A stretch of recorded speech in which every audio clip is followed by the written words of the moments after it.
Olá pessoal, sejam muito bem-vindos a mais um Podfarma Podcast. E como a gente já falou desde o começo, esse ano, esse episódio, todos os episódios vão ser especialmente para você. Cris, fala um pouquinho hoje do que vai rolar. Gente, já aproveita para seguir a gente em todas as nossas redes sociais, @podfarmpodcast. O tema hoje é inédito, vamos falar como o direito pode mudar a sua vida. Estamos aqui com um advogado para esclarecer todas as nossas dúvidas e muito mais, certeza. Né, TT? Ó, consumidor, hein? Fiquem ligadinhos. Se você está precisando ou tá com aquela pulguinha na orelha aí, ó, fique ligadinho nesse episódio que você vai tirar todas as suas dúvidas. Sim. Dr. Guilherme Fogari, seja muito bem-vindo. Muito obrigado por ter aceito o nosso convite. Eu que agradeço o convite de vocês imensamente. É uma honra estar aqui. Nós que agradecemos, imagina. Doutor, qual a importância do direito na vida das pessoas? Olha, eu sou suspeito a falar, né? Eu acho que é crucial. Se você analisar hoje do ponto de partida, a pessoa ela nasce, ela já é um ser que utiliza-se de direitos, já tem os direitos garantidos desde o ventre, né, desde o útero, ali, da concepção. E vai até o dia que ela morre, ela vai ter que fazer o inventário. Alguém vai ter que fazer o inventário dela, né? Então, assim, se você analisar... Infelizmente. Exatamente, é o que a gente está falando de inventário, né? Faça o seu testemunho, gente. Não deixa para inventário, não. Sim. Os advogados não me escutem, né? Tem isso, né, Cris? Mas tranquilo, dá para organizar também, né?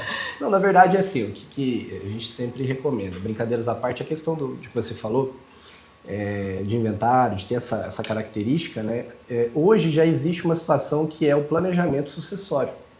Então, antes de acontecer o pior, que é a morte, né, o falecimento, as famílias elas já tendem a se preparar disso. Dá para fazer isso, vamos supor, se a pessoa tem muitos bens, é possível fazer isso através de holdings, né? Já monta uma empresa patrimonial, somente para reter esse patrimônio, esses bens, para futuramente não precisar inventariar, então a sucessão é mais tranquila. Então, assim, tem mecanismo, sabe? É importante que dá para ajustar, né? Eu acho que só não dá jeito para a morte.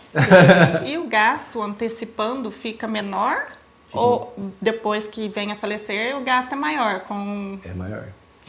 Sim, com certeza. Porque envolve muita coisa, envolve, assim, não só a parte tributária disso, né, que tem os impostos e tudo mais, obviamente você vai ter o ITCMD, mas de qualquer forma tem o ITBI, você vai fazer uma doação, enfim, em vida, então, tributariamente falando, fica mais ou menos próximo. O problema, aliás, a solução é justamente na questão do conflito.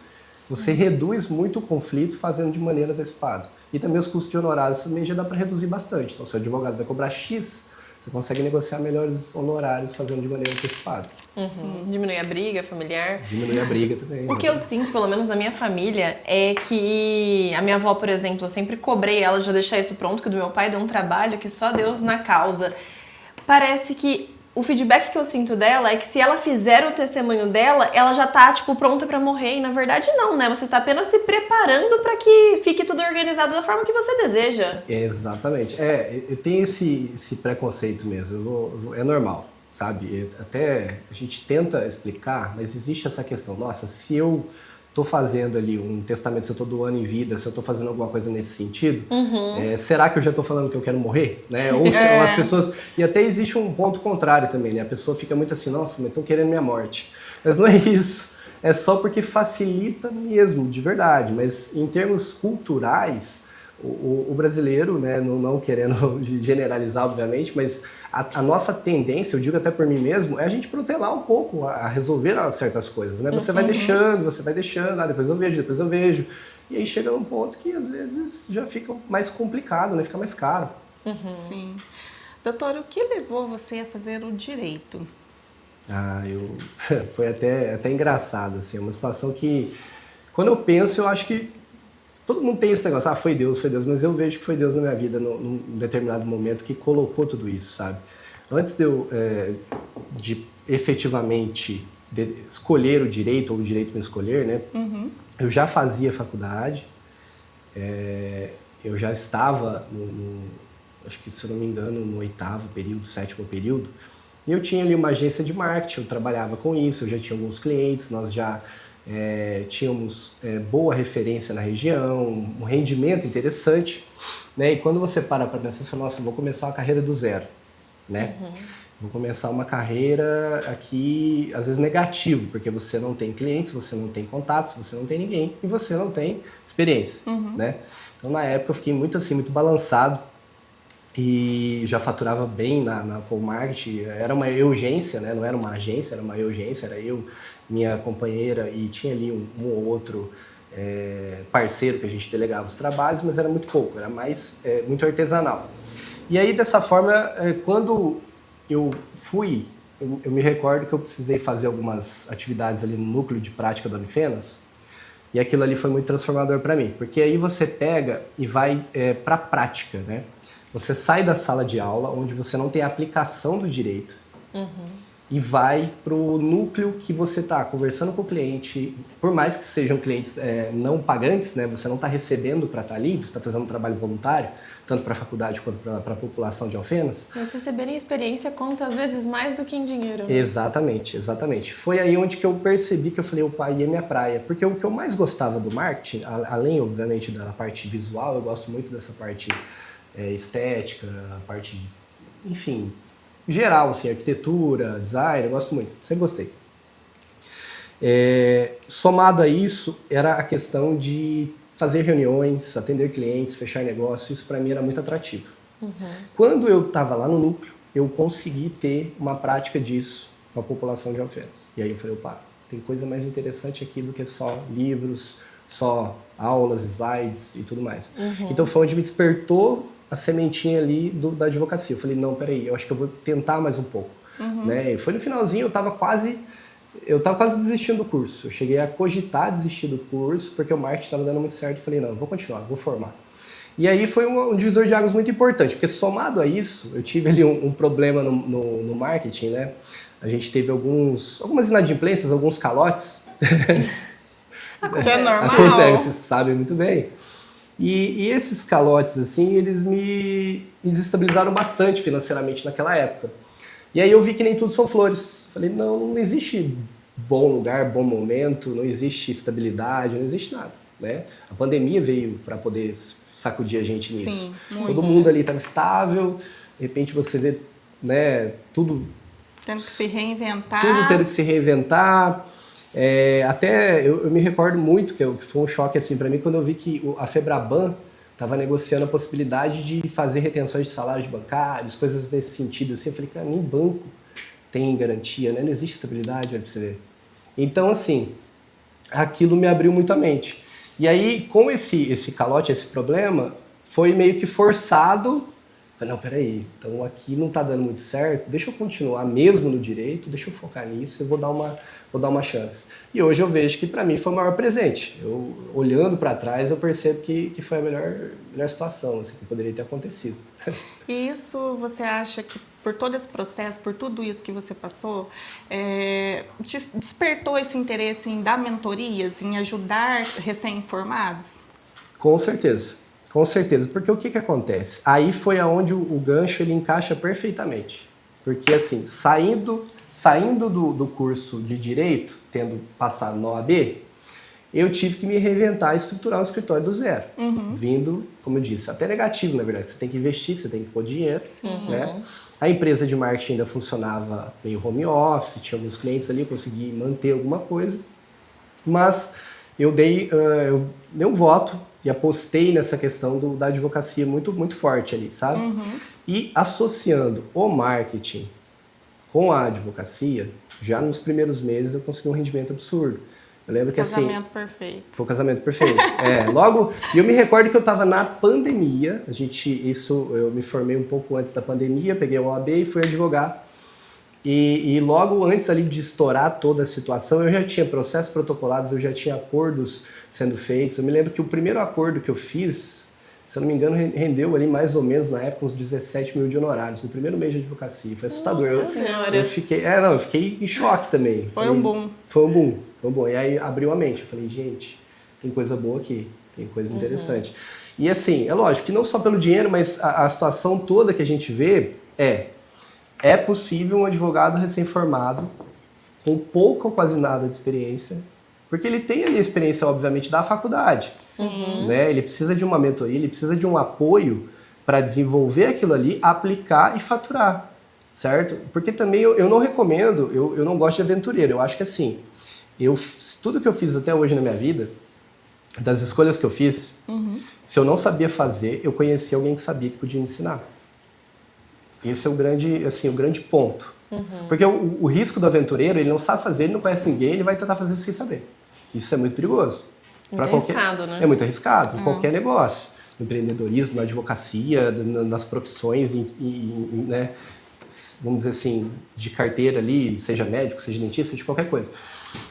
Você tentar fazer uma coisa que você não sabe, não tem nenhum tipo de mentor ou até alguém para você aprender aquilo, isso é muito arriscado. Então, ali naquela época, por vários motivos, eu já tinha alguns mentores. Eu nunca fui... Eu vim de uma família humilde, então não tinha advogado na família, não tinha ninguém. Então, toda a construção de network, referências, amigos e conhecidos, eu fiz na raça. Fiz realmente testando, conversando, aprendendo, fazendo amizades, contatos de negócio e tudo. Então, quando eu me formei, eu me lembro que um pouco tempo depois eu tinha contato com alguns advogados mais velhos. Então, às vezes eu tirava um dia que em Areado, o Dr. João falecido, gostava muito dele, Dr. João Palmieri, uma perda muito grande para a advocacia, não só como advogado, mas como amante do direito, assim, defensor do direito e entendedor de todo o processo, a beleza do direito. Eu acho que isso era muito valioso. Assim, quando você conversava com ele, ele já tinha 80 e tantos anos, já tinha passado por um câncer. O homem era um tanque de guerra, assim, sabe? Ele não tinha um pedaço do peito, assim, pra você ter uma ideia de cirurgia de câncer e tudo e tal. Mas ele era muito alegre, muito... você conversava com ele, era uma pessoa que te deixava calmo. Às vezes eu chegava lá afobado, nossa, doutor, aconteceu isso, ele sempre de portas abertas. Então, é muito importante você ter um mentor no começo. Porque eu não tinha advogado na família, eu não tinha juiz, eu não tinha ninguém. Nem primo, nem ninguém, assim. Não tem nenhum parente que seja advogado. Foi seu espelho. Não teria nem para perguntar. Então, assim, isso me ajudou muito a estabelecer essa mentoria no início, né? Somado com o marketing, então eu uni o poder da mentoria de um advogado experiente, outros advogados também, muitos colegas que eu tive, graças a Deus as portas sempre foram abertas para mim. Somado com esse conhecimento do marketing, eu consegui juntar as duas coisas e ter bons resultados interessantíssimos, já nos primeiros meses de advocacia. Então, assim, é um fator que eu gosto e que eu ajudo, assim, advogados, eu ajudo de portas abertas, já ajudei não só dentro da mentoria, mas colegas que vão no escritório, às vezes, tô precisando disso, não tá legal e tal, o que você me fala, me ajuda nessa questão. Uma troca, exatamente. Eu trago eles, a gente vai lá na sala de reunião, conversa. Doutor, por você trabalhar com diversas áreas dentro do direito, isso te dá mais sustentação, não sei se seria a palavra, para auxiliar nessas mentorias e auxiliar esses recém-formados a escolher a melhor área, a área que mais se enquadra com o perfil deles? Você tocou num bom ponto. É interessante isso. Sabe por quê? É o seguinte, realmente dentro do direito, existem tipos diferentes de trabalhos, né? Então você pega ali um aposentador, eu vou falar do previdenciário aqui só de exemplo, tá? Não é muito, não tem regra. Se você pega dentro do previdenciário, a grande maioria dos processos são recebidos, né, após a aposentadoria ser deferida. Então tem um lapso aí, às vezes, vamos contar uma aposentadoria rápida administrativa, 3 meses, 4 meses, beleza, isso foi ótimo. Um flash. É um flash, tá perfeito.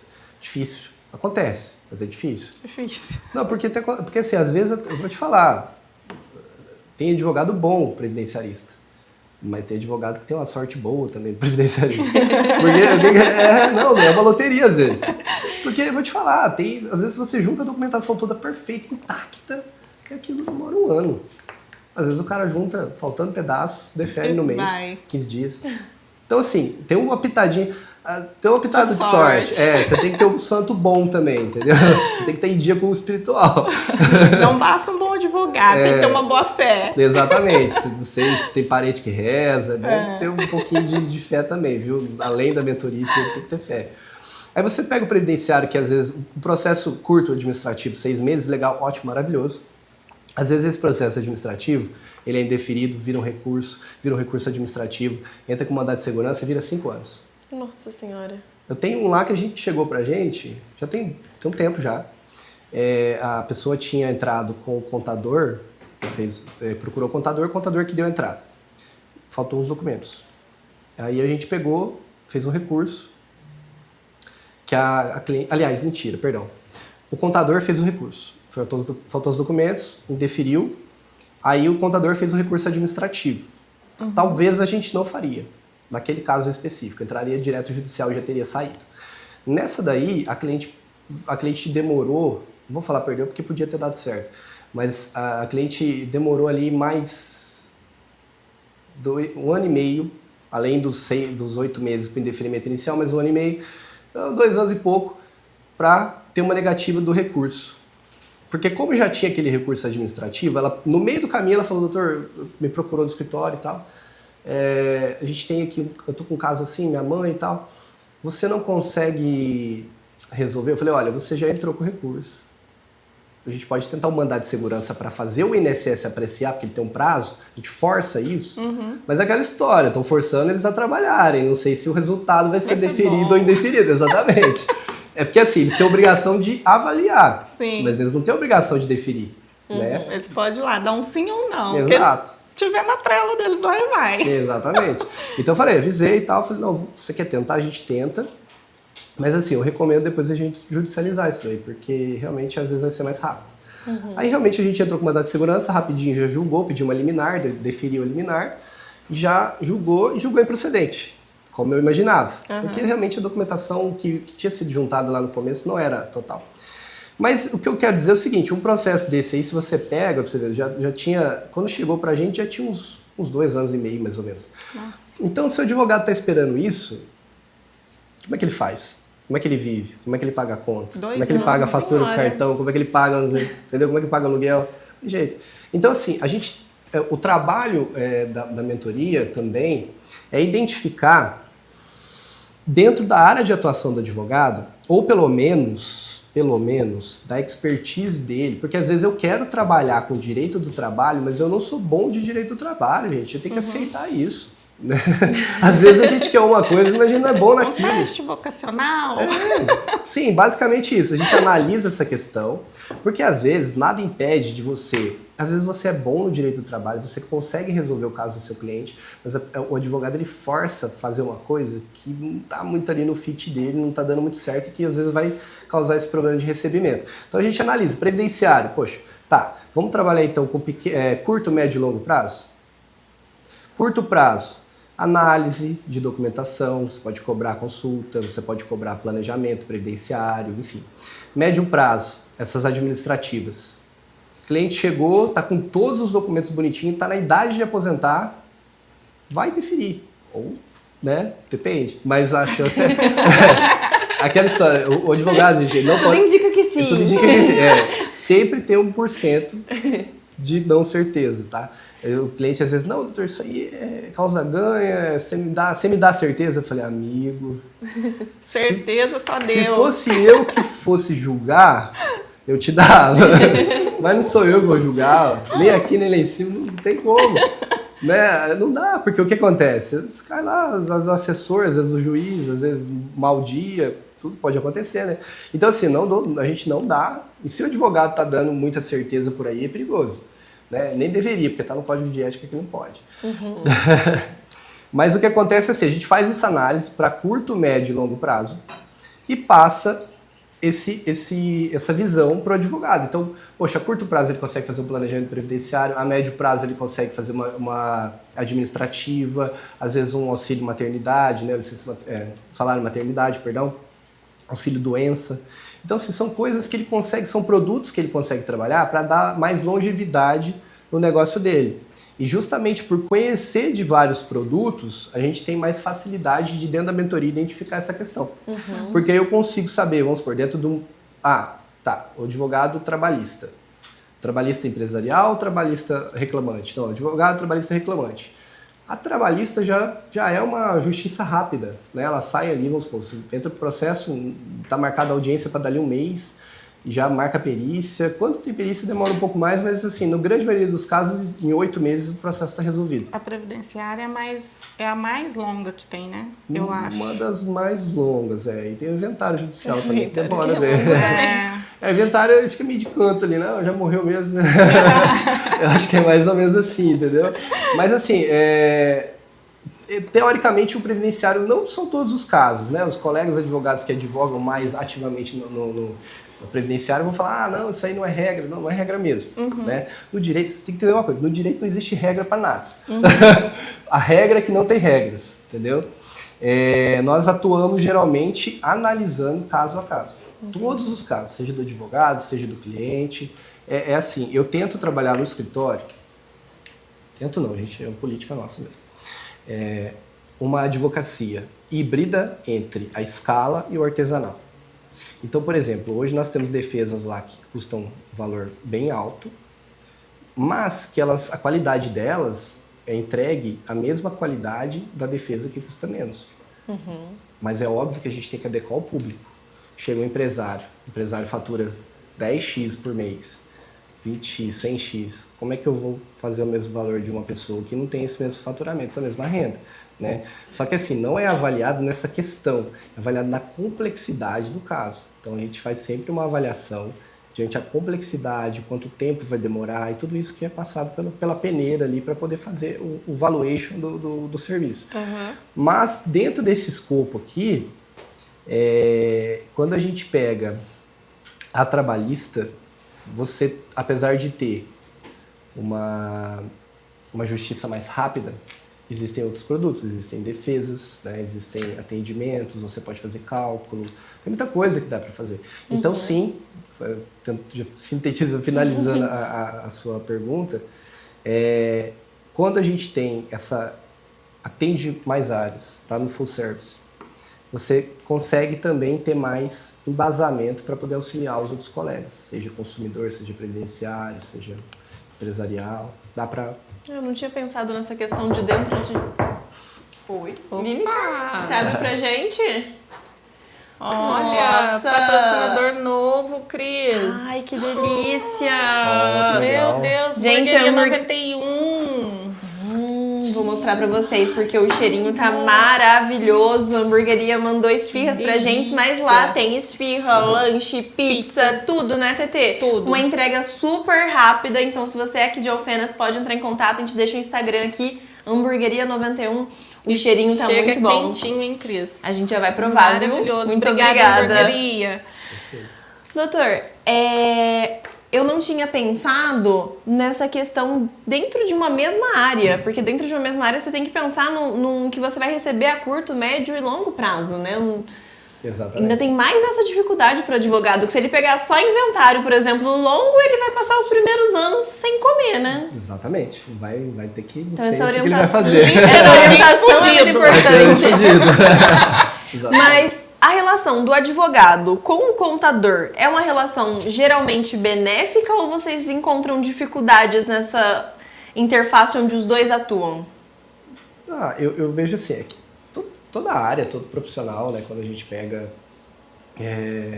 como que eu posso chamar isso assim, uma atuação multidisciplinar, né, quando a gente tem uma atuação multidisciplinar, qualquer segmento, seja do direito, seja da advocacia, seja da medicina, né? Seja quando você tem ali a atuação de vários profissionais que vão gerar um resultado ali para aquela demanda, existem intercorrências, né? Então não tem como. A gente já teve casos que teve situações que não são favoráveis. É assim como eu imagino que o contador também tenha problema com o advogado, assim, nos momentos.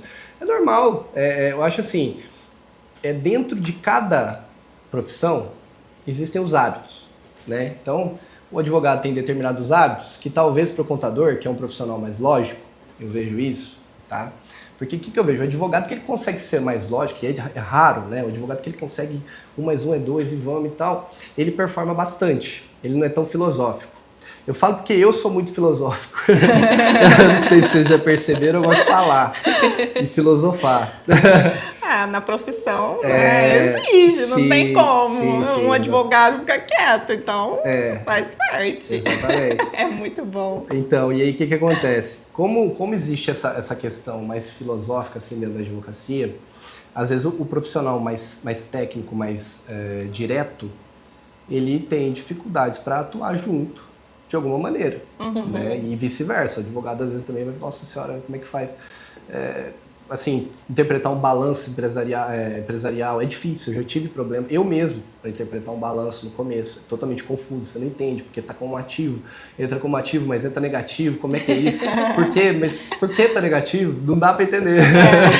Mas quando você estuda, né, e ó, estudei tudo isso depois e compreendi que é a linguagem contábil. Não vou mudar isso. Não adianta eu querer. E aí na época até foi engraçado, porque o fórum também não entendeu. Porque entrou como eu lembro que entrou como um balanço lá e entrou como positivo, 3 milhões. Meu Deus. 3 milhões positivo na empresa, justiça gratuita negada, e era 3 milhões negativo. Só que o fórum não entendeu o balanço, assim como a gente também não estava entendendo. Aí eu falei, não, peraí, deixa eu ver isso aqui. Aí liguei pro contador, conversei, ele explicou, falei, entendi, mas por que não é assim? Eu falei, doutor, porque não é, porque é assim. Eu falei, entendi. Então faz sentido. Então, porque os deuses da contabilidade desistiram. Exatamente. Pronto, você falou tudo. Cada um fica dentro do seu quadrado e conciliar e sempre que necessário pedir ajuda é a parte importante, né? Exatamente. Aqui na Santa Maria, como não pode, a gente é parceiro do Amauri Contabilidade e assim, eles resolvem a vida, então sempre que passa pra parte deles, da entrada da nota fiscal, deu um probleminha, eu já ligo, as meninas resolvem super rápido. Precificação, né, TT? Suporte é muito importante. É um né, suporte Cris? muito importante. Contabilidade não é só na hora do leão, então se você está com dificuldade na entrada em nota fiscal, precificação, vai abrir uma loja nova, não sabe onde colocar, localização para o seu tipo de negócio, eles vão te ajudar em tudo, então cada um no seu quadrado, Amauri Contabilidade. E o combo pode ser bem maior, né? Nossa Senhora. Sem uma contabilidade. Com certeza, é muito importante ter um contador bom ao seu lado. É, isso aí eu vou endossar, porque é verdade. Realmente é o pessoal do tributário que, assim, sabe muito bem disso. Uma contabilidade mal feita afunda a empresa. Nossa Senhora. Com certeza. Ô, Fogari, você acha que o mundo digital, tanto TikTok, Instagram e tudo mais, você acha que ajudou, aumentou a procura nos serviços para os advogados? Os advogados, com certeza, com certeza. Até o que eu estava comentando mais cedo, né? O que acontece? A gente, hoje, a judicialização, né, eu tinha falado, aumenta o fluxo de processo. É bom para um lado, mas para algumas partes, né, às vezes não tem ali, o fluxo tão grande do fórum, aumenta todo esse quesito aí do serviço público. A gente compreende, né? Tanto que agora vai começar a abrir mais concurso e tudo mais. Só que, em contrapartida, hoje, os consumidores, os clientes, as pessoas, né, os brasileiros como um todo, e toda a população mundial, na verdade, porque isso aí é uma onda que vem acontecendo não só aqui no Brasil. As pessoas sabem mais sobre seus direitos. Então isso automaticamente cria uma judicialização maior, né? Então se a pessoa hoje ela entra lá no Instagram, ela está com dificuldade para entender sobre assuntos de direito do consumidor e começa a seguir um advogado que fala sobre isso, ela vai consumir o conteúdo e um belo dia ela vai acordar, tive um problema, meu nome foi negativado, ou tive um problema... Cobrança indevida, juros bancários, empréstimos não contratados, enfim, diversos segmentos que um advogado de direito do consumidor falaria, por exemplo. Ela vai ver, vai perceber, falar, nossa, eu tenho direitos, deixa eu entrar em contato com este advogado. Ou ainda, se ela não tem tanta confiança com aquele advogado, se a construção dessa confiança na rede social para ela não fez tanto sentido ainda, ela vai procurar o advogado da confiança dela na cidade dela. Fala, ó, doutor, vi lá no Instagram do fulano, eu lá no escritório recebo direto isso. O fulano, eu vejo o doutor Salomão. Quando a gente tem muito problema de direitos imobiliários, e o doutor Salomão é um professor, ele é acho que ele é oficial de cartório também, tem cartório de registro de imóveis e tudo. E ele é professor de direito imobiliário. Então, sempre quando tem algum problema de direito imobiliário, alguns clientes já seguem ele e já falam, e tal. Porque o cliente, existem diversos níveis de cliente, né? Tem o cliente totalmente leigo e tem o cliente de alto nível de conhecimento. Tem cliente lá que chega que às vezes sabe mais que a gente. Então, assim... Lê muito, estuda, entende, sabe do assunto dele. Isso é muito importante. É o que diferencia muitos... empresários e clientes ali que estão tendo sucesso nos segmentos dele de alguma forma, essa questão de conhecimento. Então, assim, eu vejo que a rede social é o principal ponto para essa mudança do cenário, aumenta a informação. Tem problema? Tem, mas melhora a qualificação do lead, da pessoa, do cliente, no sentido geral, porque se não está chegando para ele, acaba vindo para a gente que está no presencial aqui. Então, é bom também. A contrapartida disso tudo, igual eu falei, aumenta a judicialização, né? E a gente tem que tomar cuidado também com a advocacia predatória, que é quando o pessoal age muito ativamente em captar, né? Vai muito em cima, força um pouco, isso aí não é legal. Eu sou bem contra isso, igual eu falei, eu trabalho num segmento ali assim, a gente trabalha na escala, mas o nosso objetivo ele é um pouquinho artesanal ainda. A gente ainda trabalha uma, como é que eu posso dizer, uma personalização mais a fundo em cada processo, não é tão assim, vai indo, sabe? Tem muito escritório por aí que faz dessa forma. Eu não concordo muito com isso. Vai enrolando, né? Mas sim, eu concordo. Eu vejo que a digitalização, as redes sociais, os perfis, tá melhorando muito a qualidade e a quantidade, né, o conhecimento dos clientes, das pessoas. O aumento de casos para o júri, para o direito de um modo geral, isso é bom ou é ruim? Depende. Tá entrando porque precisa, que eu falei. Se a pessoa está judicializando porque ela teve um direito violado e ela está buscando resolver aquilo ali de verdade, isso é bom. Porque ela está exercendo o direito dela, previsto na Constituição, direito de ação. Ela está resguardando um bem maior dela, que é o seu direito, e eu sou totalmente favorável. O que é perigoso é que nessa daí a pessoa às vezes quer tentar tirar um bônus, um valor ali que é indevido. Isso é ruim, porque a curto prazo afoga o judiciário, tá? E eu sou assim, não que eu estou defendendo a questão do judiciário, até porque eu tenho algumas críticas sempre, mas assim... Deixa em off, né? Até porque eu tenho as minhas críticas. Mas assim, eu entendo também o lado deles, porque o que isso cria? Uma loteria, na qual a pessoa está tentando arrumar um dinheiro fácil, né? O advogado ali, às vezes, está naquela situação de vamos de desespero. Vai que dá também. E aí pega. E isso aí traz um problema que a própria justiça, os juízos em geral, passam a dar menos valor para as coisas, para os problemas. É aquela história, quando você mitiga a moral, quando você reduz o valor da moral, como é que você vai querer danos morais? Entendeu? Então, por exemplo, antigamente o pessoal que processava um operador ganhava 5 mil e comprava um terreno. Hoje em dia, se a gente fosse fazer um paralelo a isso, que as indenizações continuam R$5 mil a média, 5, 8, 10, estou falando assim, já temos, lá no escritório a gente tem indenizações de consumidor que chegou a 15, 20, 30, teve uma agora muito interessante de um bloqueio de rede social, a cliente ela usava Facebook e usava Face Ads, né? Meta Ads, ela fazia anúncio, vendia produtos e tal. O Facebook ele bloqueou a conta dela sem passar por nenhum processo de avaliação nem nada do tipo. Inclusive ele até voltou, né, nesse questão do parâmetro que eles estavam usando ali um sistema de avaliação, uma inteligência artificial que era um pouco controvertida, acabou tendo alguns problemas com relação a isso. E eu tive casos da gente entrar contra eles nesse sentido. E aí a indenização, o juiz, a primeiro momento deu uma indenização de 20, eles não cumpriram, ela recebeu esses 20, continuou. Foram não cumprindo o restabelecimento da rede, não cumprindo, recorrendo, brigando. A gente está indo uns 3 anos de caso já, mas ela já recebeu uma parte. Ela já recebeu uma parte disso e agora o juiz aplicou uma multa de 52 mil para indenizar ela da ação.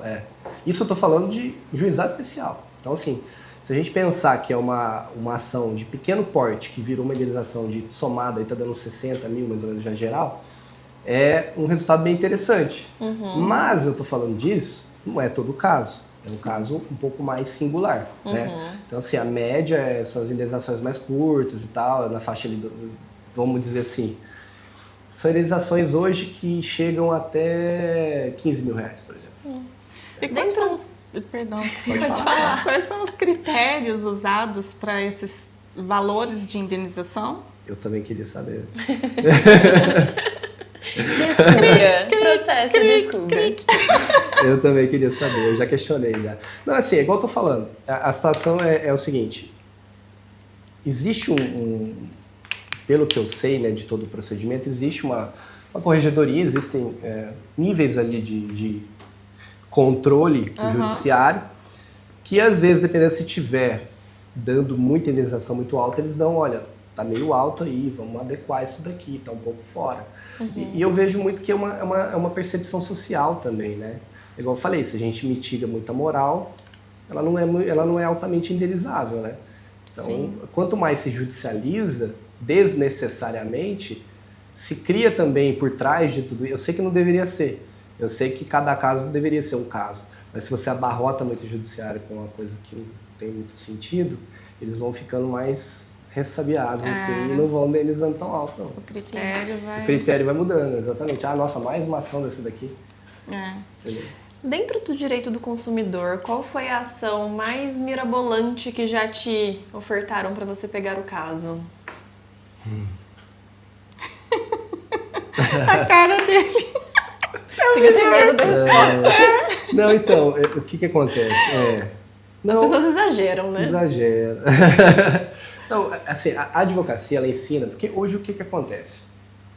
Só para fazer um panorama, assim. Hoje lá no escritório nós temos equipe, tudo definido e atuando mesmo nessa produção de peças, nós temos alguns advogados que fazem a parte de produção. Eu hoje atuo mais na gestão e no setor comercial. Então, assim, eu até consigo responder essa pergunta porque eu ainda recebo, né, esses pedidos, essas reuniões, ainda faço os atendimentos e tudo. Algumas petições a gente tem ali, delega, as petições de alta complexidade é o que faço ainda, recursos de alta complexidade e tudo mais. Mas sim, porque tem algumas que eu não vou poder citar. Jamais. Que não te traga problema. Ética, né? Isso, exatamente. Algumas eu não vou poder citar. Mas uma que me causou, assim, um pouco... Fiquei um pouco incomodado, mas é mais por conta igual eu falei, eu não gosto de litigar numa coisa que não é real, entendeu? É muito ruim.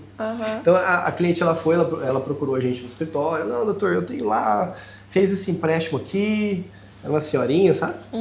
E nessa altura do meu campeonato, eu consigo bater o olho na pessoa. Eu já sei se ela tá falando a verdade ou não. Isso Sério? Um olhar clínico desse jeito? Já mas dá. também são anos, né? Então... Sim. Não, e assim, muito no atendimento também, então a gente consegue ter uma noção. E tá ali, já sabe. E eu estudo bastante essa questão de desenvolvimento emocional, pessoal e tal. Até a resposta corporal, né, da pessoa. Exatamente. A gente consegue saber se a pessoa tá nervosa, se não tá... E eu bati o olho e falei, a conversa, a senhorinha é muito, assim... Simples? Não digo simples, eu digo, como é que eu posso te dizer?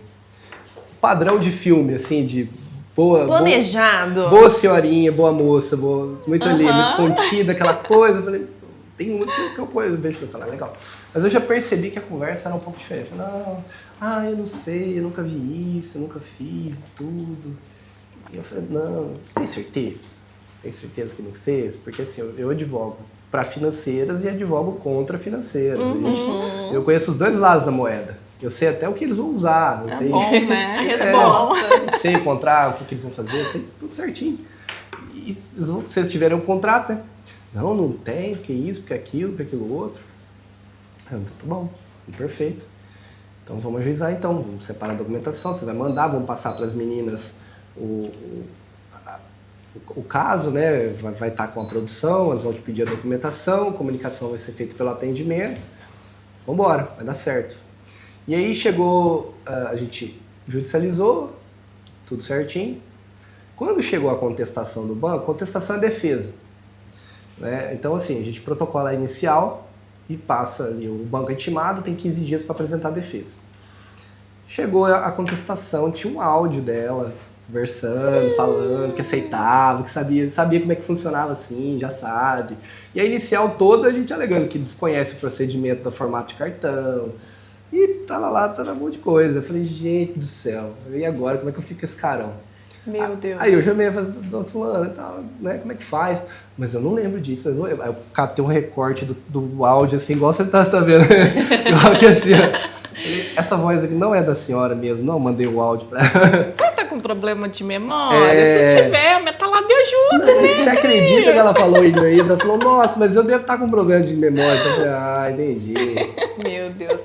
Inclusive, o produtinho que a Metalab mandou hoje não é pra memória, mas eles têm o Cogniflex que é pra memória. Hoje eles mandaram pra gente o Condroless Complexo, gente, pra quem tem dores, pra quem tem dores nas articulações, dores musculares. Cúrcuma é um anti-inflamatório natural, então ele vai ser colágeno e cúrcuma, maravilhoso pra você que tem muitas dores no corpo.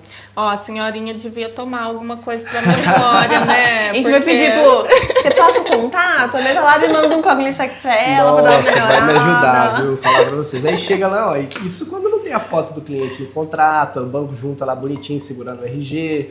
Acontece muito, sabe? É bom falar isso, mas com certas ressalvas, porque o que acontece? Eu advogo para clientes que realmente foram ludibriados por atendentes, por setores comerciais. Tá desmerecendo. Exatamente. Foram guiando, mediante dolo, a pessoa até contratar um empréstimo que ela não sabia que era um empréstimo, que ela achava que era outra coisa. Enfim, várias situações. A gente tem vários casos. Não generalizando, tá?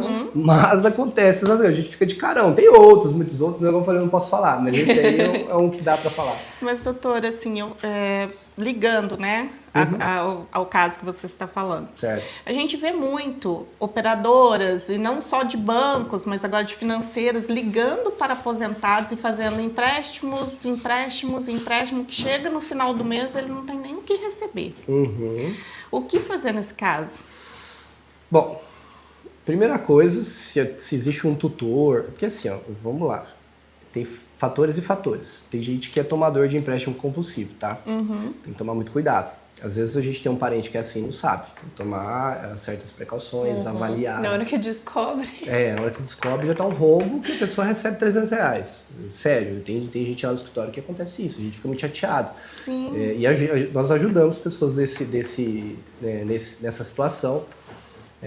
Temos muitos casos contra bancos, não posso citar banco, mas vários.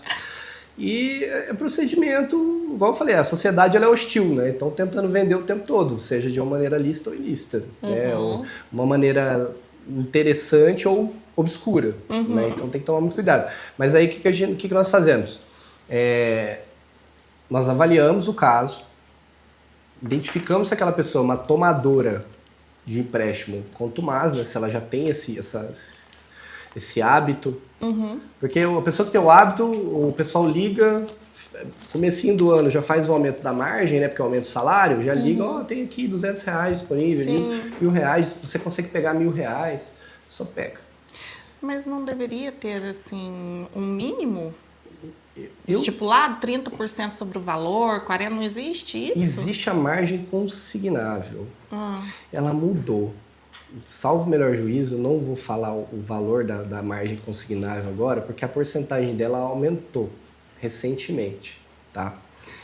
Os meus clientes financeiros vão ficar bravos comigo porque eles vivem disso. Mas a questão, o que acontece? Eu não, socialmente falando, tá? Fazendo uma análise social disso, eu acho arriscado as margens serem tão grandes, eu acho arriscado a oferta, ela é muito bruta, eu concordo com isso, porque ela é muito bruta, e a pessoa não entende muito bem aquela operação, ela não entende a taxa de juros, ela não entende como aquilo vai ser descontado, não entende nada, né, e assim, não pensa a longo prazo, nós estamos falando de contratos aí que chega a 7, 8 anos, agora aumentou o prazo, se eu não me engano, acho que foi para 8 anos o limite de prazo que uma pessoa pode tirar o empréstimo, deixa eu ver aqui, 84 vezes, 7 anos. Meu Deus. Acho que foi para 90 e tantos. Então, assim, acho que foi para 90 e... Será que foi para 90? Bom, não me recordo agora. Mas o que acontece? O prazo não, desculpa. Essa oferta e essa situação toda. Existe um limite para tirar o empréstimo, que é o da margem consignável. Ele é delimitado ali pelo próprio INSS e os bancos agem junto ali, né, com a Febraban para tentar aumentar, para tentar abaixar a taxa de juros e viabilizar a continuidade. Eu sou contra essa margem tão alta, Eu acho que os aposentados eles não têm conhecimento e capacidade técnica nenhuma para poder tomar empréstimo dessa forma. Sim. Não entendem. E aí, quando existe um caso assim, eu sempre recomendo o familiar ir até a instituição bancária ou até o INSS ou pelo canal do meu INSS pegar os extratos todos dos empréstimos que existem. Se a pessoa ainda tiver com margem aberta, né, com margem disponível, faz o bloqueio. Tem como pedir lá ou no meu INSS ou ligando, você consegue pedir o bloqueio. E aí, isso dá um pouco de segurança para a pessoa não ser ludibriada. Mas o principal ponto, na justiça tem como a gente derrubar? Tem, quando existe vício de vontade. Se a pessoa é capaz, maior, lúcida fica difícil. Depende de como foi ofertado. Nós temos casos que nós discutimos judicialmente porque a oferta ela não foi clara, porque o banco, qualquer empresa tem que fazer uma oferta clara, né? Quando você vai anunciar um produto, ele tem que estar ali, todos os dados, tudo certinho, qualquer coisa, medicamento, enfim. Você tem que ter prazo de validade, você tem que ter o preço, tudo bem declarado, garantias e tudo mais. Então, quando existe um vício desse momento da contratação, é onde a gente busca derrubar esse contrato. Quando a pessoa é capaz. Não, ela é lúcida, ela é capaz, ela contratou dessa forma. Então, a gente busca um vício de consentimento. Erro, dolo, coação, né? Existem alguns vícios que podem derrubar esse contrato. Tem também vícios intracontratuais ali dentro do contrato, que é a onerosidade excessiva. Então, quando o contrato tem juros abusivos, cláusulas que não são bem delimitadas ou que não são claras. Nós temos muita anulação de contrato de terreno. Nós já fizemos várias ali devoluções de lotes com base na falta de previsibilidade do contrato de loteamento, falar quantos meses vai entregar o lote. Às vezes não colocam. Nossa. Acho que você fala assim, não, vamos colocar não, porque se atrasar, né? Vai ter que pôr. É uma questão contratual, né? Não é uma vontade, né? Você tem que colocar. Então, assim, quando o advogado ele vai analisar essa situação, nós sempre analisamos caso a caso. Então, o que foi o caso daquele senhorzinho? O que foi o caso daquela senhorinha? A oferta foi bruta demais? Ela teve erro, agiu em erro, teve dolo, né? E na contratação? Existe algum outro fator? Ela é capaz? Ela poderia ter tomado aquele empréstimo? Então, são avaliados vários pontos. Né? Então, se não existe um específico, cada caso realmente é um caso. Então, porque aqui na farmácia a gente vê muito idoso. Idoso que ganha um salário mínimo. E que aí eles chegam e falam assim, eu não tenho dinheiro para comprar a medicação. Você não acha que isso assim, gera um transtorno social? Muito. Acho muito. Demais. Porque já vira em torno do governo, porque aí o governo tem que disponibilizar mais medicamentos e já gera todo aquele mal-estar. E a pessoa também fica ruim, né? Pensando pelo lado psicológico. Assim, não, eu trabalhei a vida inteira. Mas eu acho que entram outros fatores. É que muitas vezes a família depende do tanto que recebe. Às vezes quem cuida ou quem apoia pega um pouco do dinheiro também. Tem muita coisa. Mas é justamente por isso que devia ter um mínimo. Para quem ganha um salário mínimo, não sei, a gente pode estar falando 7 anos para fazer um empréstimo. Se ela pega aí 200 vezes 7 anos, não sei qual que é o valor que daria, mas... Eu tenho certa liberdade para falar, porque se puxar no sistema lá, eu devo ter centenas de processos contra banco. Então, se fosse para não abrir conta, eu já não teria aberto nunca conta em banco. Eles já não deixariam eu passar nem na porta dos bancos. Eu acho que eles vão querer você como cliente, ao contrário. Não sei, pode ser, exatamente. Eu acho que sempre dá um jeitinho. Mas o que acontece? Pega um pouco nisso que você falou. É porque o assunto ele é um pouco profundo. Sim. Se você pega aqui, eu concordo com o que você está falando, ele gira e bate lá no governo de novo. Por quê? Isso foi liberado pela iniciativa do governo. Junto com a FEBRABAN, eles recolhem em cima disso, o lucro vai para os bancos, os bancos lucram muito, tremendamente com isso. Em 2020, vou contar uma história aqui, o que acontece? Em 2020, meio da pandemia, logo após ali, começou a digitalização. Tem um banco muito famoso, digital, não posso falar qual, não vou falar qual, mas é um banco conhecido, muita gente usa. E ele começou ali logo após a pandemia e veio liberando centenas de empréstimos mensais para aposentados no Brasil inteiro. Como que todo mundo queria esse banco se ninguém conhecia esse banco?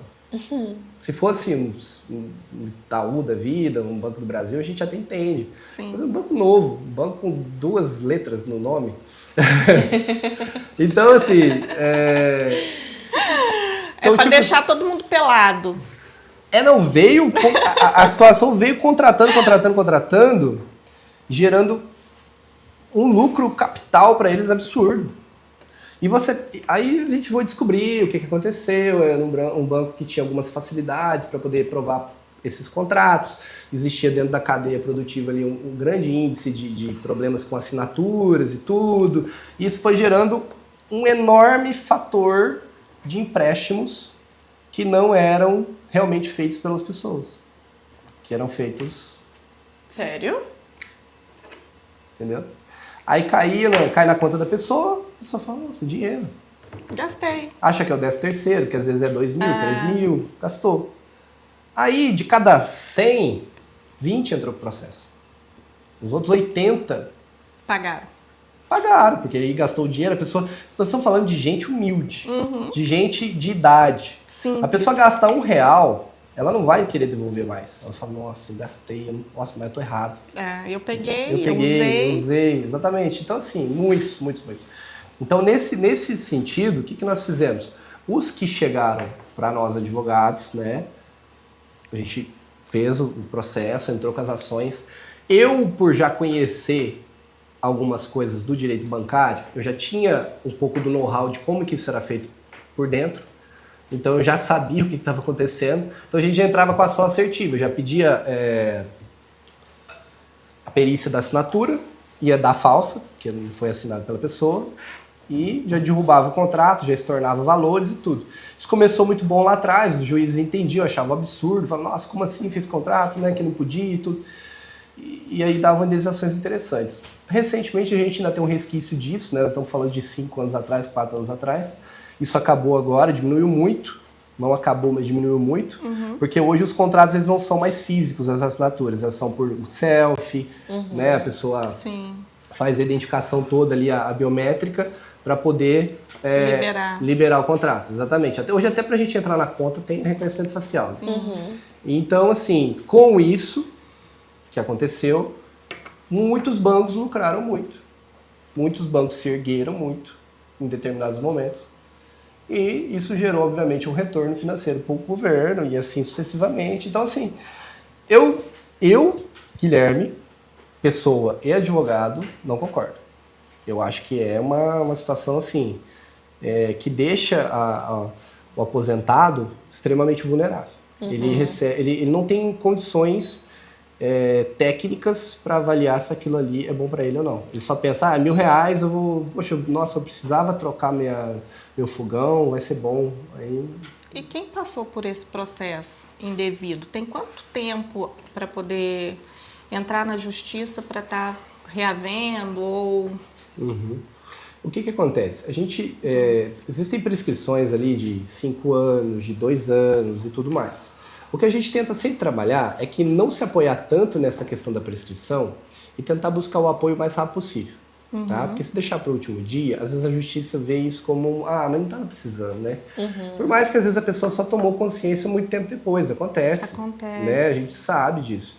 Só que assim, quando você deixa muito tempo, começa a ficar um pouco difícil você explicar a urgência daquilo. Né? A gente pediu uma liminar, às vezes já muitos casos que a gente pede uma liminar, o juiz fala, tutela de urgência. Se fosse urgente, tinha entrado antes. Entendeu? Vou negar. Sim. Mas é verdade, faz sentido. Né? Não é sempre todos os casos que eu estou falando. A gente sempre tenta deixar claro. Excelência, estou pedindo a tutela de urgência agora, é urgente, porque ele descobriu agora. Apesar do fato de ser de 2 anos atrás, ele só descobriu isso aqui agora. Então, é uma tutela de urgência que a gente precisa, a liminar, né, que nós falamos. Então, assim, o prazo, eu sempre falo, Existe esse prazo prescricional de 5 anos, mas trabalhar dentro do mais rápido possível para você ter um resultado mais positivo. Quando a gente fala em tempo, eu penso em garantia. Quando eu compro um produto, quanto é necessário sempre ter a garantia daquele produto? Garantia guardada? Isso. É importante. Mas quem me fornece é a indústria que fez aquele produto ou a loja que me vendeu? Se a gente pensar em um eletrônico, por exemplo. Obrigação, assim. Tá, vamos lá. Questão de garantia, o que acontece? Depende do que está sendo vendido, depende se é produto novo, se é produto usado, enfim. Vamos partir da premissa de um produto novo. Você tem ali a garantia de 1 ano, geralmente, que a própria fabricante dá, né? Para produtos duráveis, a garantia ela é a garantia de um produto usado, né? Vamos dizer assim. Vamos pegar aí, ó, um veículo usado, tem uma garantia de 90 dias, certo? Que é um veículo que tem que durar mais tempo, né? Ele tem uma qualidade ali e tudo mais. E você pega um outro item que é mais de uso rápido, né? Você vai desgastar aquilo ali de alguma forma. Como é que eu poderia dar um exemplo aqui? Um liquidificador. Não, o liquidificador também entra na garantia dos 90. Bom, enfim, produtos não duráveis, 30 dias. Produtos... Ventilador. Também entraria nos 90. Vou achar o exemplo aqui, eu já falo. Mas vamos pegar aqui, que agora me fugiu. Mas vamos pegar aqui o princípio básico da questão, vamos pegar o cerne mesmo. Dentro da situação dos 90 dias, aliás, você pega um produto novo, 1 ano de garantia, certo? Para quem você vai reclamar? Você pode chegar na loja e falar, olha, eu tenho um problema aqui, né? O produto parou de funcionar, eu gostaria de trocar esse produto.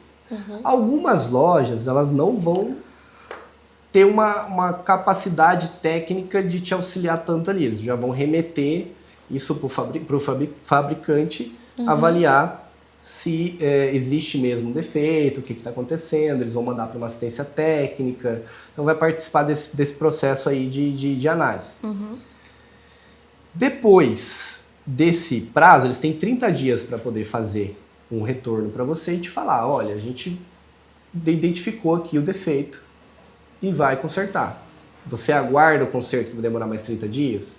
Se eu não me engano, o artigo 18, parágrafo, alguma coisa do Código de Defesa do Consumidor, que agora é muito artigo, ele fala exatamente sobre isso. Você pode concordar com essa extensão desse prazo. Você tem a possibilidade de concordar em estender ele.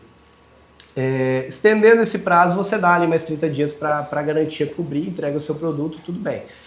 Passou esses 30 dias, dentro desse prazo de 1 ano, passou esses 30 dias que você colocou o produto lá para fazer a análise ou fazer eventualmente um reparo já. Se não for reparado, se não tiver conserto ou se eles passarem desse prazo, você pode exigir a compensação, né, a indenização, a devolução do produto, você devolver o produto, a troca por outro produto, a compensação em dinheiro, ou o abatimento do preço para poder comprar outro produto, enfim, coisas nesse sentido, para trocar por um produto similar, mas que seja um produto mais caro. Eu comprei um liquidificador de R$100, não tem, a gente tem aqui um de 150, a gente abate, ou dá para ter também como é que eu posso explicar? Se o produto ele não for reparado e não tiver reparo mesmo, você consegue abater proporcionalmente aquilo ali do preço. Então você tem um desconto naquilo para ficar com o produto relativamente danificado, tá? Lógico, não funciona o liquidificador, não tem como você usar. Né? Mas se ele tem um defeitinho, se ele tem alguma coisa que é mais irreparável, aí você pode pedir esse abatimento. Falando em garantia, por exemplo, assim, eu tô com uma máquina de lavar, aí ela tem 2 anos de garantia. Deu 6 meses, ela estragou, foi para assistência.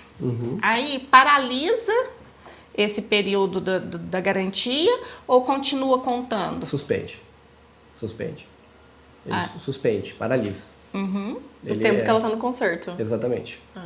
Por conta tem um artigo do Código de Defesa do Consumidor que fala exatamente sobre isso. À medida que você reclama sobre essa situação, são os parágrafos ali do que delimita o tempo exatamente do prazo que você tem para entrar com reclamação. A partir do momento que você entra com a reclamação, ela paralisa o prazo de vou chamar assim prazo de garantia, né? O prazo de prescrição da garantia. E a responsabilidade é sempre da empresa ou do fornecedor? Do fornecedor. Quando é a garantia do produto por problema de produção, né, vício de fábrica, é do fornecedor mesmo. A loja, ela responde solidariamente? Responde. Então, se tiver um problema judicial, né, e eventualmente isso se estender, a loja ela tem certas responsabilidades na cadeia produtiva. Só que a garantia é dada pelo fornecedor. Da indústria. Pela indústria, exatamente. Comprei uma máquina Samsung, é da Samsung a garantia. Entendeu? Que ótimo. A gente está com... Pode ir, falar. Cris. Não? Quando você mandou esse produto para o conserto, ele não tem conserto, você pega um produto novo, a garantia começa a contar de novo ou você continua contando com o tempo da primeira? Renova. Renova. Tem que renovar. Isso é importante, né? Porque geralmente fala assim, tem 1 ano, tá no 3º mês, agora você só tem 7 meses, então não. Não seria justo, né? Mas renova sim. Até no produto usado mesmo, se você pegar ele renova ali a partir do tempo. Você estava falando de carro. São 90 dias para carro usado? 90 dias. Em geral? Ou tem alguma regalia? Motor, em qual sentido? Motor, câmbio, essas questões? Óleo... Pane total. Porque muitas vezes estraga ali, aí ele fala assim, não, a responsabilidade não é minha, Isso eu te cobro isso, isso, aquilo. Então, eu advogo para estacionamento também, então é complicado. Vou te colocar, vai ajusta. A gente tem cliente lá que é loja de carro, então eu tô brincando, não, brincadeira. O que acontece? Vamos lá. Vamos ajudar o consumidor, vamos ajudar o consumidor. Não, tô brincando, brincadeira. Não sempre. A lei ela prevalece. Eu sou muito legalista, eu vejo o seguinte, tá na lei, é para ser cumprido. Então, assim, não tem essa história de, lei para mim, lei não é diferente para você. Eu sou bem... Tanto que no contrato, brincadeiras à parte, no contrato que nós fizemos para esse estacionamento, está explicitamente declarado como o consumidor vai acionar a garantia, quais os direitos dele no contrato de compra e venda. Isso é muito difícil de ter. Eu falo porque, assim, às vezes... o consumidor ele não sabe o direito dele, né? Ele vai descobrir depois, às vezes acontece de ter um problema. Mas agora falando do que está abarcado, o que acontece? É óbvio que a gente tem que ter um raciocínio assim, ó. Aquele defeito, ele é prejudicial para aquele veículo naquele curto prazo, para que ele seja útil? Então, por exemplo, pane total, não tem nem discussão. Tem que resolver. Chegou o carro com pane total, que pagou. Meu amigo, tem que resolver. Mesmo que seja bateria, você acabou de comprar o carro. Então tem que dar garantia da bateria em 90 dias. Não é só o motor, não é só se fundir, não é só se quebrar o câmbio, né? Então, assim, mesmo uma bateria dentro do prazo de garantia de 90 dias de um carro usado, tem que ser trocado.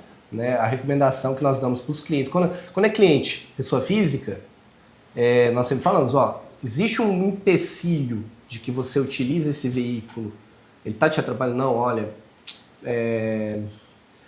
quebrou aqui uma peça do diferencial ali da parte de tração, o carro não anda. Ou está na iminência de quebrar e vai dar um problema. O amortecedor. O amortecedor é controvertido. Depende do estado. Se ele estiver muito danificado, aí tudo bem. Poderia entrar um mau uso. Não é porque você tem desgaste natural, né? O problema é que, assim, quando a gente está tratando de um veículo, é muito delicado, gente. Porque, olha só, você vai comprar um amortecedor. Ele está agindo ali, diariamente. Uma hora ele vai estourar. Seja um amortecedor zero ou um amortecedor usado. Eu comprei 2 amortecedores zero no meu carro, eles não aguentaram o peso do carro. Nossa Senhora. Ficou 2 meses. Eu tirei, comprei o original. Tinha comprado paralelo. Aí tá lá no porta-mala. Barato, sai caro. Já eu vou ligar pra marca. Aí eu liguei pro fornecedor. Aí eu liguei pro fornecedor e falei, então, vou acionar a garantia. Não, mas a garantia é de 2 meses. Aí ele já falou, fez 6. Eu falei, não, é de 24, tá lá no site da marca. Aí ele sumiu. É mesmo. Verificando o site. A importância de saber, né? Exatamente. Dos direitos. Nossa, eles venderam a pessoa errada. Vender. Eu ia deixar passar e comprar outro, não ia nem saber desse direito. Não, passa. Então, aí o que acontece? Tem situações, às vezes você compra novo. Eu comprei um amortecedor novo na caixa, zero. Balado, veio certificadinho de garantia, guarda garantia. Eu tava procurando ela lá esses dias em casa. Eu falei, nossa, será que eu joguei fora? Como é que eu vou brigar com esse cara agora? Como é que eu vou brigar com a marca agora? Não dá, mas a gente tem que... Igual eu tô falando, não é o direito pra mim ou pro outro. Eu também, se eu perder o certificado de garantia, eu também tô errado. Como eu vou brigar com a marca, né? Sim. Então, assim, aí eu procurei, achei, graças a Deus. A loja que instalou grampeou na nota. Explicando a situação do amortecedor. Depende muito. Se for um dano evidente, que foi mau uso, caiu num buraco, dá pra ver que estourou de um jeito que é absurdo, tem que passar por uma avaliação, entendeu?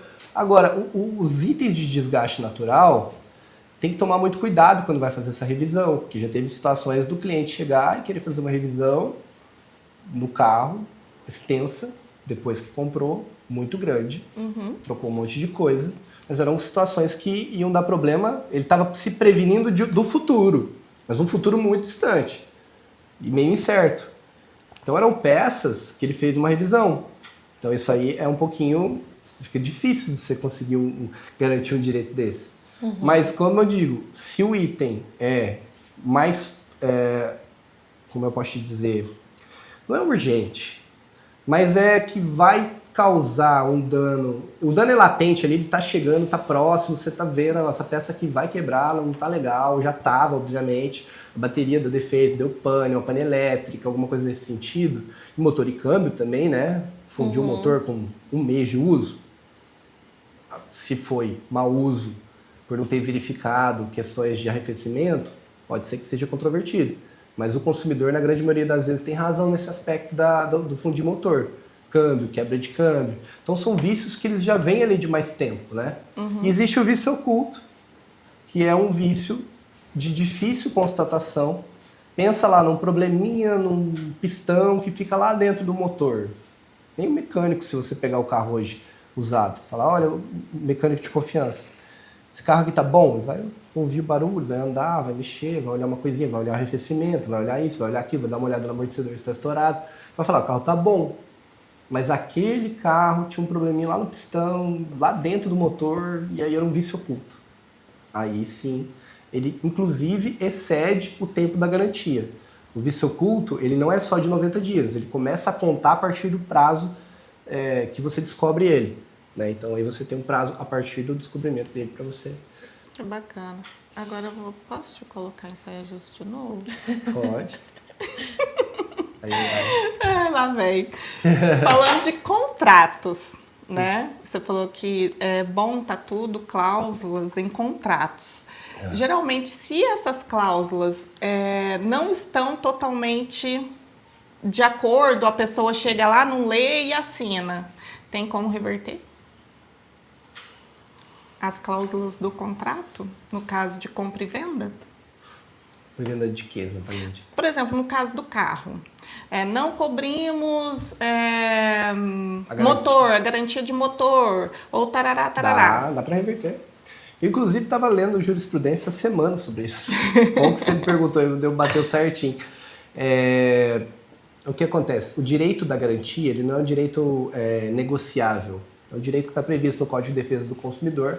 A gente tem que tomar muito cuidado. O contrato é um negócio muito... Eu gosto muito de contrato. Hoje, além de tudo que eu faço no escritório, eu trabalho muito com a parte contratual. Eu gosto muito também, é uma coisa que me desperta ali emoção ao fazer. Tem coisa que é mais free, né? O contrato, ele tem a questão do seguinte, você não pode deliberar sobre situações que a lei já narra. Então, por exemplo, você não pode ser... O contrato, ele faz lei entre as partes. Mas ele não pode ser maior que a lei federal, estadual, enfim. Sim. Então não adianta nada eu fazer um contrato que viola uma lei estadual, a hora que chegar uma fiscalização estadual, ele vai falar, amigo, tá no seu contrato, mas aqui tá a lei, então não vale nada. Então assim, às vezes o cliente pede, muita gente pede contratos, seja pessoa física, pessoa jurídica, contrato de compra e venda, contrato de imobiliário, pessoa física, nós fazemos muitos contratos. E aí tá esse fator. o direito da garantia, se tiver no contrato lá, olha, não cobrimos garantia porque esse carro é muito velho e tá judiado, certo? Isso não pode. Isso é uma violação de um direito. O direito à garantia, ele tá previsto no CDC, no Código de Defesa do Consumidor. Então, dispor, contratar, né, trabalhar dentro do contrato sobre situações que estão previstas na lei, explicitamente previstas, a gente tem que tomar muito cuidado, porque não vai valer nada. Às vezes até... Aí é que está o problema da margem, né? A gente sempre fala, às vezes a pessoa coloca que a cada 10 um reclama, ou um tem problema. Aí às vezes o outro não viu, passou, e aí isso aí gera uma situação. Mas a jurisprudência é favorável no sentido de anular esse contrato. Viu? Vai anular, vai aplicar a garantia normal, a pessoa vai ter que pagar. Porque não pode passar por cima da lei. Passar por cima da lei. Em contratos muito longos, tipo de 10 anos, pode adicionar ao longo dos anos novas cláusulas? Pode sim. De acordo com o cenário político mudando? Sim. Mediante aditivo, dentro da legalidade, pode adicionar o que for necessário. Você trocar uma parte, eu vou fazer uma semana agora particular meu, adicionando uma parte no contrato de compra e venda, eu vou entrar como parte. Tinham 2 partes, eles compraram um determinado bem, eu estou entrando como sócio, eu entro no aditivo, as outras partes assinam, elas me incluem no contrato, como se eu tivesse participado no início. Então, assim, é possível a gente fazer emendas, né? A gente consegue emendar. Adicionar assim. anexos. Isso vale para a parte trabalhista também? Ou não? Então, o trabalhista é mais delicado, sabe? Você fala contrato de trabalho? Depende.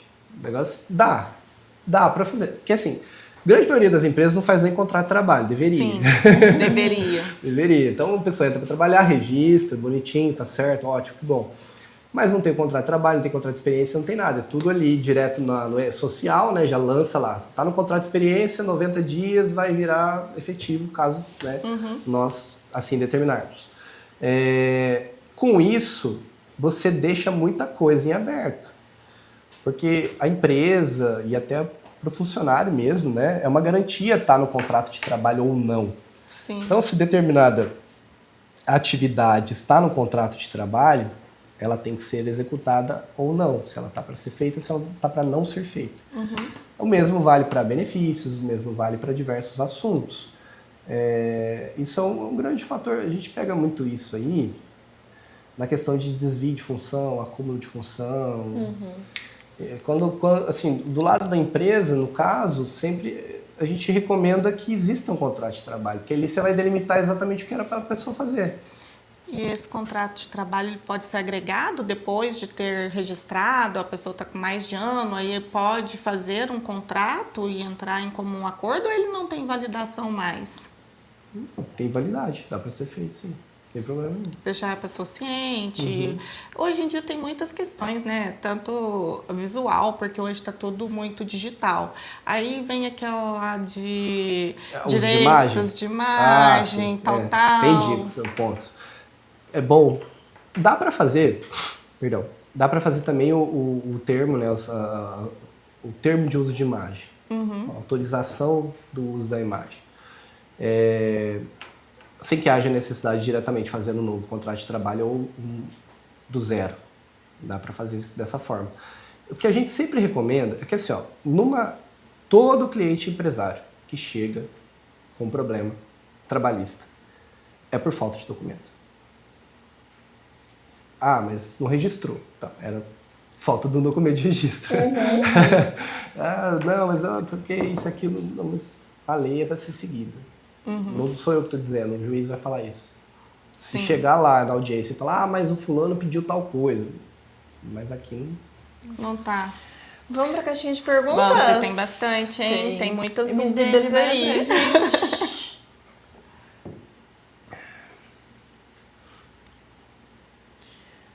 Processar banco é muito difícil?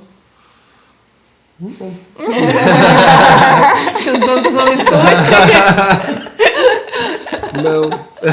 Não é. Não, é bem tranquilo, assim. É o que eu falei no início aqui, né? A gente até conseguiu pontuar isso bem legal. Tem que avaliar realmente a infração do banco, a realidade dos fatos. Não... hoje a gente tem muito processo contra banco, igual eu falei, sobre questão de empréstimo, sobre situações que não foram bem explicadas para o cliente. Então tem muitos temas possíveis para eventualmente precisar processar um banco. E sempre o principal, antes de fazer isso, é o que eu recomendei. É ter a segurança da veracidade do que está acontecendo antes de processar. Tanto para o advogado que vai entrar com o processo, né? Eu contei um caso aqui que por mais que a gente se resguardou, procurou e tudo, achou coisa. Então, tanto para o advogado que vai entrar com o processo hoje, quanto para o cliente que pensa em agir dessa forma, né, e buscar o auxílio de um advogado para processar um banco, é muito importante estar focado e atento na questão técnica. Porque o advogado que advoga na área bancária, ele tem que entender do que está falando. Nós pegamos, eu do lado da financeira, eu do lado do banco, porque igual eu falei, dos dois lados. Dos dois lados. Eu conheço os dois lados. Eu pego cada coisa que eu falo, gente, não poderia ter entrado dessa forma. E eles perdem muito por entrar errado, por não entender do assunto. Eles não entendem do que estão fazendo. Entra genérico, com Tem teses... casos que o cliente até ganharia, mas foi abordado de uma forma errada e perde? Sim, foi feito uma Então análise... escolher um bom advogado vai influenciar até nisso? Totalmente. Totalmente. E hoje você atende em 9 estados, é isso? 9 estados. Minha Nossa Senhora. Como você conquistou, menino? Meu Deus! É assim, hoje o digital, né? A gente atende, temos ali PDVs, né? Apoios nesses estados, caso seja preciso, né? Só que o foco principal é no digital. Então hoje a gente tem, dá para procurar, né? Na internet tem ali a divulgação dos estados, dos processos que nós trabalhamos. Nós atuamos tudo, a grande maioria virtualmente. 99,9% desses que são fora daqui, né? São de outros estados. Eu tenho um outro escritório em Muzambinho, físico. Eu tenho ponto de atendimento também em Poços de Caldas, ali por questões estratégicas. E atendemos em Campinas também por questões estratégicas. Mas a grande maioria desses processos são todos digitais.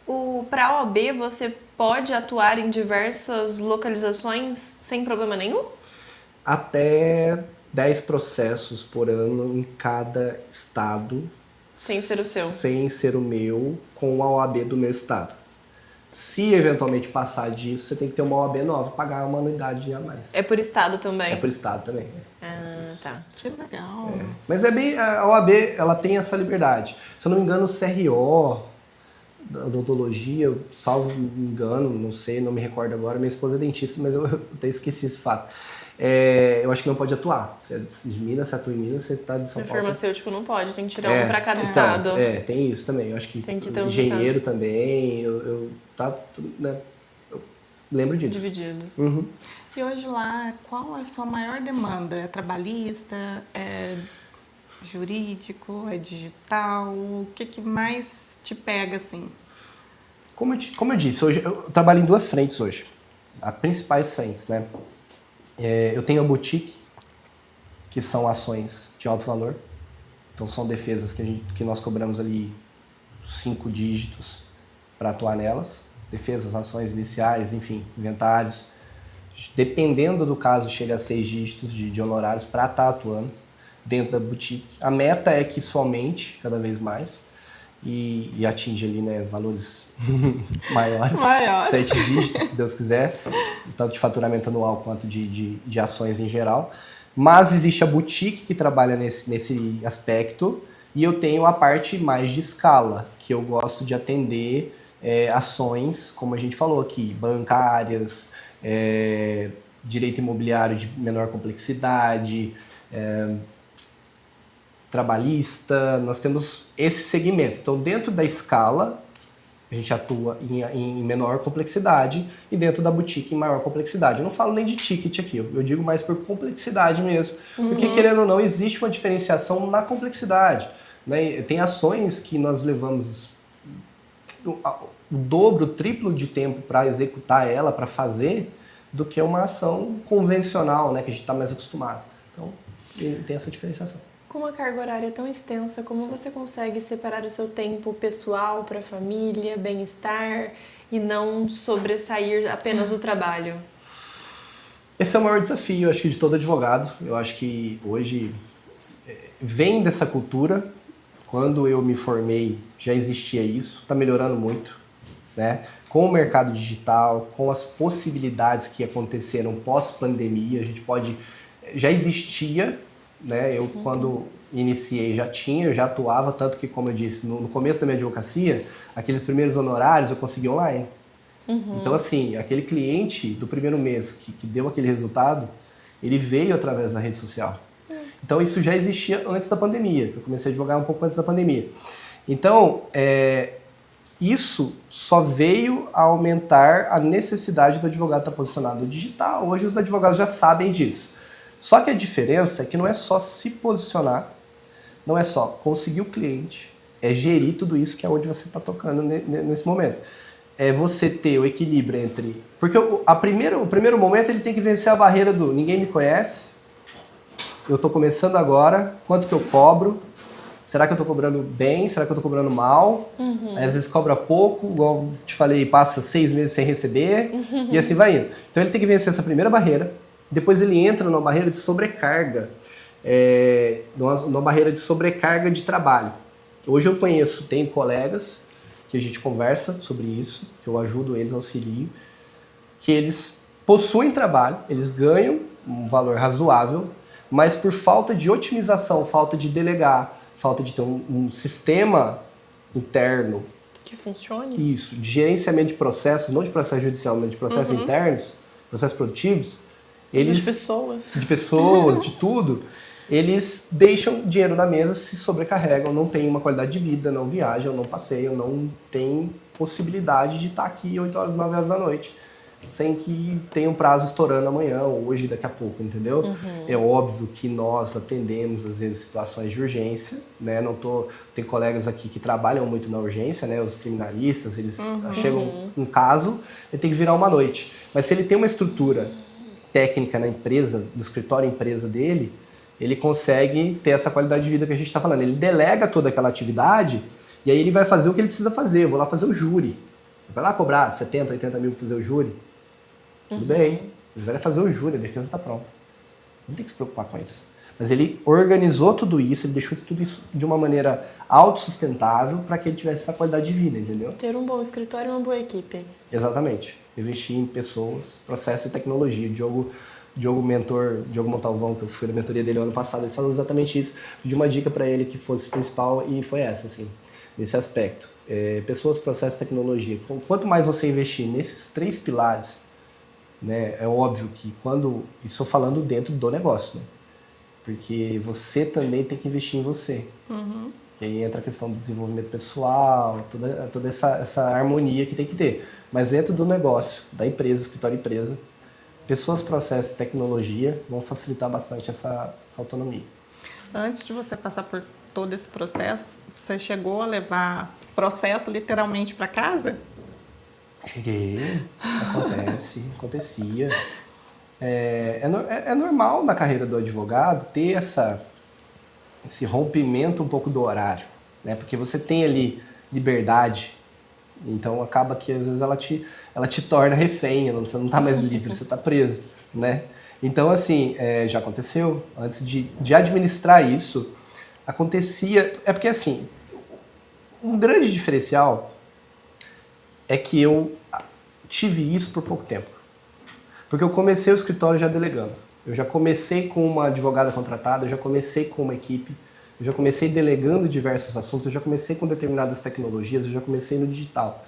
Então isso me facilitou ter poucos casos desses de levar processo para casa. Só quando eventualmente era uma questão urgente, a gente era contratado para sanar uma situação urgente, aí você não tem como. Você já está anuindo com aquilo. Sim.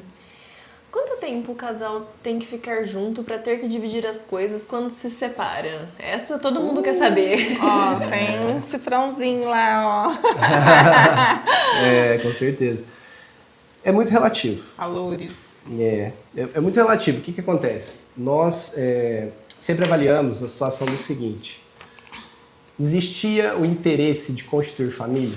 Aquela união? Porque aí, pelo jeito... Tá falando, obviamente, de um relacionamento que não teve um casamento, né? Então é uma presunção de união estável. Juntou a escova de dente e separou a escova de dente. Isso, exatamente. Aquela história, o casal, quando é namorado, o juiz, a juíza, aqui na nossa comarca juíza, ela vai avaliar questões, às vezes, não são bobos, vão avaliar as questões fáticas. Poxa, tá junto há um mês. Tava a maior parte do tempo, ficava um pouco na casa do outro, um pouco na casa do outro, viajava junto, tinha um relacionamento normal de um namorado, você não vai considerar como uma união estável com presunção de comunhão parcial. Então, agora, começa a morar junto, fazer planos. Existem documentações que comprovam que está fazendo plano de comprar um carro, fazendo plano de comprar uma casa, chegou a comprar uma casa. Né? Às vezes, assim, dentro de 7 meses de relacionamento, eu já vi pessoas que compram uma casa, fazem um monte de coisa. Uhum. Então, assim... Emocionado. Vai indo. Então, assim, acontece. E não tem um prazo determinado. O ânimos, a vontade de constituir família, a vontade de viver como casal, é o que determina. É igual no caso de uso capião. Uhum. Uso capião tem que ter o animus domini. Você tem que ter o ânimo de ser dono. Então, se a pessoa paga aluguel, ela não tem o ânimo de ser dona, ela não fecha a conta. Então, o aluguel é uma coisa que quebra esse ânimo, essa vontade de ser dono, no caso do uso capião. No caso de uma relação aqui conjugal, né, de união estável, eventualmente, o que vai determinar isso daqui é essa vontade de constituir família, de ter uma vida a dois de casal, como se casados fossem. Uhum. Então, é sempre isso muito bem avaliado. E aí depende muito do tempo. Se em 3 meses isso foi suficiente, considera-se uma união estável. Entendeu? Uhum. Mais ou menos nesse sentido. Da complexidade do relacionamento. Pode-se dizer que sim. Certo. Isso. A profundidade. Dá tempo para mais uma? Pais têm direito à licença paternidade? Tem direito sim. Salvo o melhor juízo, 5 dias corridos, conforme CLT. Inclusive, é um ponto interessante e está em discussão, foi aprovado acho que na Câmara de Direitos Humanos já, um aumento para que chegue até 60 dias essa licença paternidade. Ela tem uma progressão no projeto de lei, se eu não me engano ela iria de 35 dias, depois ela avança para 45 e no final de um prazo de determinados anos ela chega em 60, certo? É interessante e qual que é o maior ponto que estão discutindo aqui? A divisão das responsabilidades com a mãe. Ou seja, a possibilidade do homem auxiliar mais... Aliás, auxiliar, né? Essa palavra é muito controvertida na questão. Né? Vamos julgar, mas a questão assim, o homem efetivamente exercer o que ele tem que fazer, que é resolver a parte dele dessa situação de cuidar do filho recém-nascido. Uhum. Né? Então, assim, não é auxiliar, é fazer o papel. Uhum. Então, o que acontece? Muitas vezes fazer o mínimo. É difícil, não vou, como se diz, gregos e troianos, eu não vou entrar no mérito aqui não. Mas eu sei, eu entendo. Isso aqui é uma situação muito discutida. Mas os defensores desse ponto, eles defendem exatamente isso. Para que os pais sejam mais responsabilizados. Uhum. Ter esses 60 dias. Porque não tem desculpa mais. Então assim, só tinha 5. Não, mas tem 60. Eu tenho que dar um jeito. Tá bem? Sim. Que bacana. Vamos fazer um bate-bola aí, Cris? Vamos. Pode ser? Pode. Fala uma palavra, você me fala o que vier na sua cabeça. Nossa o que representa para você? Vamos lá. Carreira. Carreira. Sonho. Família. Fundamental. Direito.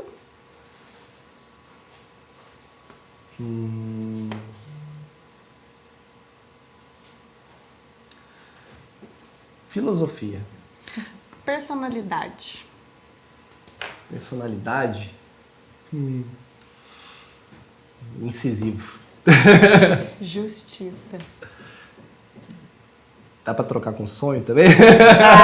Eu queria que... Justiça é um sonho. Não, eu tô brincando, mas seria o objetivo principal. Sim. Brincadeiras à parte. Carreira, sonho num determinado campo dela, mas Justiça é o objetivo de tudo que a gente faz. Uma mensagem que você gostaria de deixar para quem está começando a carreira, acabou de se formar, o que você passaria de mensagem para quem está começando?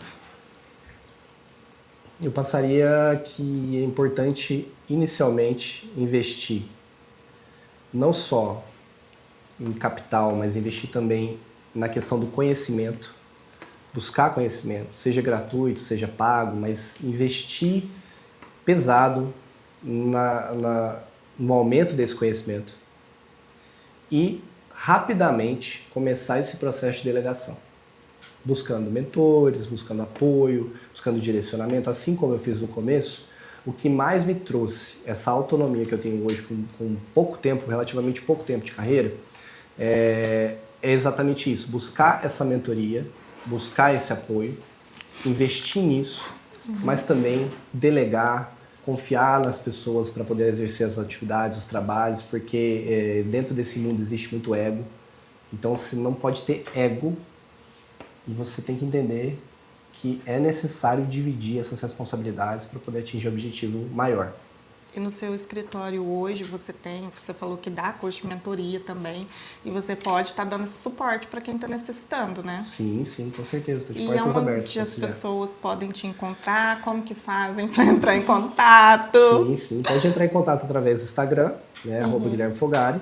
Lá eu tenho, a gente tem informações a respeito das mentorias e tudo mais. O curso ele é mais focado para o recém-formado, né, que ele consegue ter um desenvolvimento rápido e direcionado, com um investimento um pouco menor. E a mentoria é mais focada para o profissional que já está há algum tempo no mercado, já tem um rendimento, então ele vai acabar investindo um pouco mais, mas ele vai ter um direcionamento mais próximo. E ele não tem, apesar de ter esse rendimento, ele não tem paz. Ele tem sobrecarga, ele tem problemas de gestão, ele não delega, enfim. Então, a mentoria é mais focada nesse profissional, nesse advogado. O curso é mais focado no recém-formado. Não que uma coisa não possa ser mudada, muito bem um recém-formado pode entrar na mentoria, e porque até a mentoria ela possui vamos dizer assim, um start, que são aulas gravadas. Então, de qualquer forma, para qualificar essa questão do aluno, as primeiras aulas da mentoria elas são gravadas e depois a gente passa para já tem o encontro presencial, né? Ele é concomitante, então a pessoa faz a aula gravada e faz também a aula de Zoom, né? A mentoria próxima, mas eu sempre recomendo essa questão para facilitar para a pessoa mesmo, para ela às vezes não investir em algo que talvez seja um pouco maior, porque para o início de carreira o curso ele faz mais sentido financeiramente e a mentoria é um pouco mais caro. Sim, então para quem está nessa fase, gente, é só entrar em contato com o doutor para te auxiliar, porque essa mão, né, amiga, ajuda muito nos momentos que as pessoas estão perdidas, a dar um norte, a você trabalhar para render mais e não só ficar trabalhando, sem ver um objetivo, uma luz no fim do túnel, né? E ter muitos dígitos na sua conta Com certeza. Doutora, infelizmente a gente está chegando ao final. Muito obrigada pela sua presença. A caneca é sua, a Personalize manda para todos os nossos convidados e o quadrinho também que a Potencial manda pra gente. Nossa, então, se vocês estão precisando desse serviço também, a nossa camiseta da Personalize são duas empresas parceiras que nos auxiliam a montar, né, o estúdio, tudo. Pra farmácia também, elas sempre mandam, todas as nossas plaquinhas são da Potencial. E se você precisar também de alguma decoração, adesivo, banner, quadros, fachada e tudo mais, eles fazem, viu? Camiseta também. Sim, a Personalize manda todo mês pra gente agora, com o tema do mês. E se você não segue a gente nas nossas redes sociais, @PodFarmPodcast, mais uma vez, muito obrigada por estar aqui com a gente, foi esclarecedor. Foi um prazer. E pra você de casa, até a próxima. Tchau, tchau.